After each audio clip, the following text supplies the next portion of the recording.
बिस्मिल्लाहिर्रहमानिर्रहीम। अस्सलाम वालेकुम। कैसे हैं आप सब? आई होप कि सब ठीक होंगे और अल्लाह के फजल से खुश करम होंगे। अल्लाह ताला सबको खुश करम रखे और हिफ्ज़ व अमान में रखे और सेहत तंदुरुस्ती वाली ज़िंदगी अता फरमाए।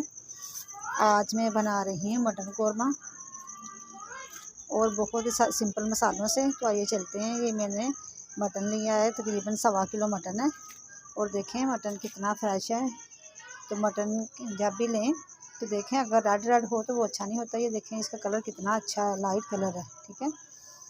और हम जहाँ से लेते हैं वो बड़ा अच्छा मटन करते हैं, बड़ा फ्रेश होता है और जल्दी गल भी जाता है, बहुत अच्छा होता है, अच्छी क्वालिटी का होता है।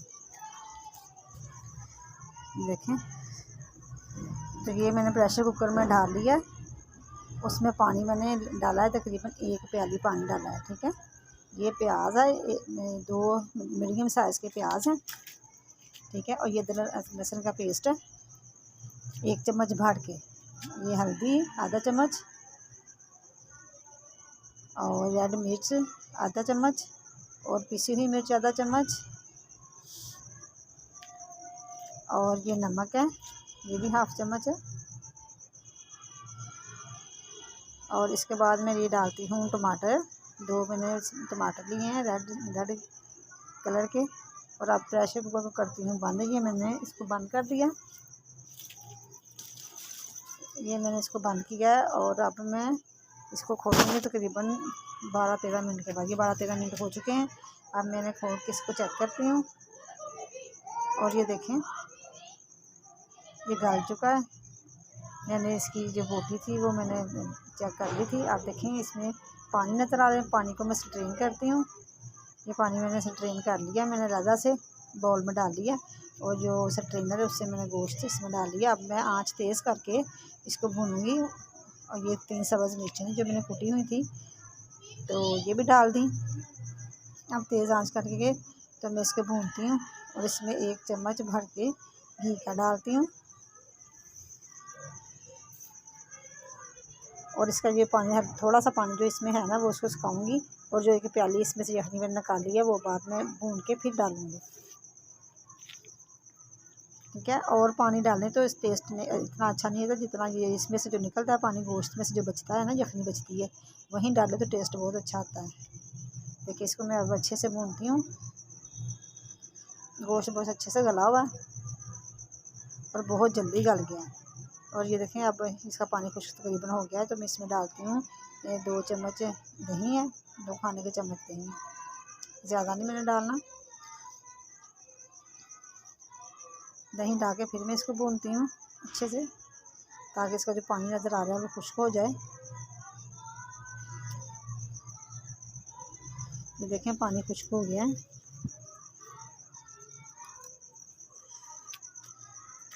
अब मैं इसमें डालती हूँ वो वाली जो यखनी बची थी ना, वो डाल देती हूँ इसमें।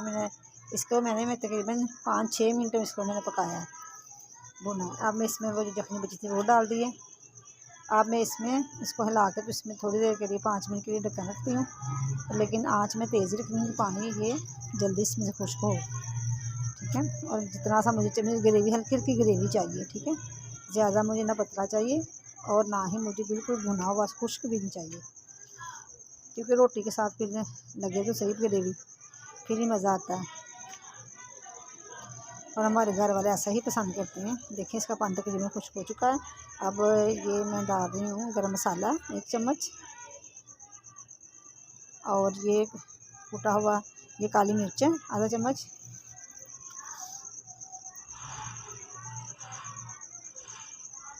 और अब डालती हूँ मैं ज़ीरा। यह है ज़ीरा, ये भी मैंने कुटा हुआ है। और ये खुश्क धनिया, ये इसको भी मैंने कूटा है दरदरा सा ना, बिल्कुल वो पिसा हुआ नहीं है। अच्छे से मैं बर्तन साफ़ कर रही हूँ। अब मैं डालती हूँ इसमें सब्ज़ धनिया, जो कि मैंने धो के बारीक काट के फ्रेश करके रखा हुआ था, ये भी डाल दिया। अब 1 लेमन लेती हूँ और उसको इसमें निचोड़ देती हूँ, ठीक है। देखिए मैंने कोई भी एक्स्ट्रा मसाले नहीं डाले कि खाने वाले को अच्छे ही ना लगें। मसाले ज़्यादा हों तो फिर ज़्यादा खाया भी नहीं जाता है। इस तरह लाइट हो ना तो डाइजेस्ट भी अच्छा हो जाता है और खाया भी जाता है। और ये ऐसे मसाले डाल डाल के जैसे देगों वाला सालन होता है वो कर दें तो फिर मज़ा ही नहीं आता। ये देखें तकरीबन तैयार हो चुका है। ये देखें मैंने डिश आउट कर दिया। अब मैं इसको डिश आउट करती हूँ। कितना मज़े, बहुत मज़े का बना है। अगर आप मेरे चैनल पे नए हैं तो प्लीज़ लाइक करें, सब्सक्राइब करें। अगर आप मेरे चैनल पर नए हैं प्लीज़ सब्सक्राइब करें, लाइक कमेंट्स करें और मुझे बताएं कि आपको मेरी रेसिपीज़ कैसी लगती हैं। और बेल को आइकन को दबाना मत भूला करें। आइकन को दबाना मत भूलें। यह आपकी तरफ से मोहब्बत होती है।